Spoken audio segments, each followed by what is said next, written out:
Hey guys, it's day 88 of being a boy, and I've just come back from the Fringe Festival. I thought I'd go take in a show after all, because I was in a good mood after we got my dad's show banned for being offensive.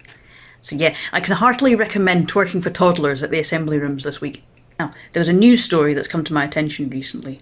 In Leeds, there was a 16-year-old autistic girl who'd been out on the lash and said to a police officer that she looked like her lesbian nana. Now that was horrific. I can't think of a worse insult than being compared to a lesbian nana. Probably a 50-year-old Karen or a sexual racist.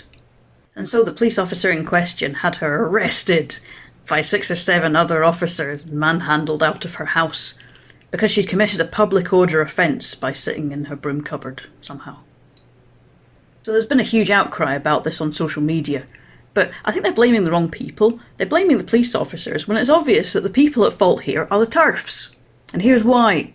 Because the TERFs campaigned to have Dr. Hilary Cass review the Tavistock clinic and shut it down. Because if that autistic child had been able to go to the Tavistock centre and get on puberty blockers younger, then she would have had her growth stunted and it would have been a lot easier for the police officers to carry her out of the house. Also, it would have sterilised her, and we know that autism is a hereditary condition, so there wouldn't be as many autistic people in future and the police wouldn't have to deal with so many of these events.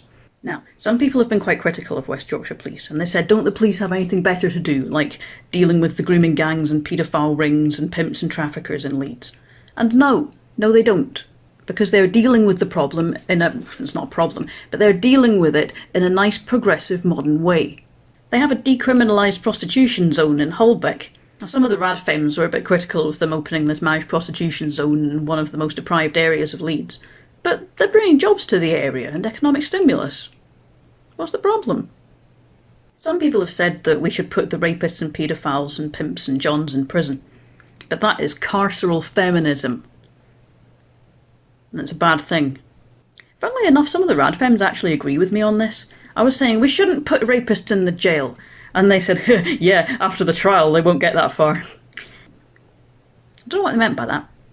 By the way, I've seen you in my comments, Stella Perrett, Radical Cartoons, saying that I shouldn't be celebrating day 88 of being a boy because 88 is some kind of far-right Nazi dog whistle and people are going to think I'm a Nazi. I just hope in this video I've laid out very clearly why I'm not a Nazi. I've made my views very clear. I'm in favour of criminalising speech in people's homes, and in such a way that's going to have far more of an impact on people with special educational needs and people who don't know English properly. I'm in favour of punishing and sterilising autistic children. I'm opposed to homosexuality, and I think prostitution and human trafficking should be decriminalised. So obviously I'm not a Nazi. I'm a liberal, progressive postmodernist. Have that. She fucking calls herself a Marxist, but I've never seen her tweet anything about it. So, if you want to actually do some good TERFs, then shut your mouths. West Yorkshire Police have got their hands full at the moment. They already had to go and bother Kelly J. Keane for saying that Jackie's mum had her castrated. Which really hurt her feelings. And if you hurt Jackie's mum's feelings, I'm hurting you. So there. Love ya.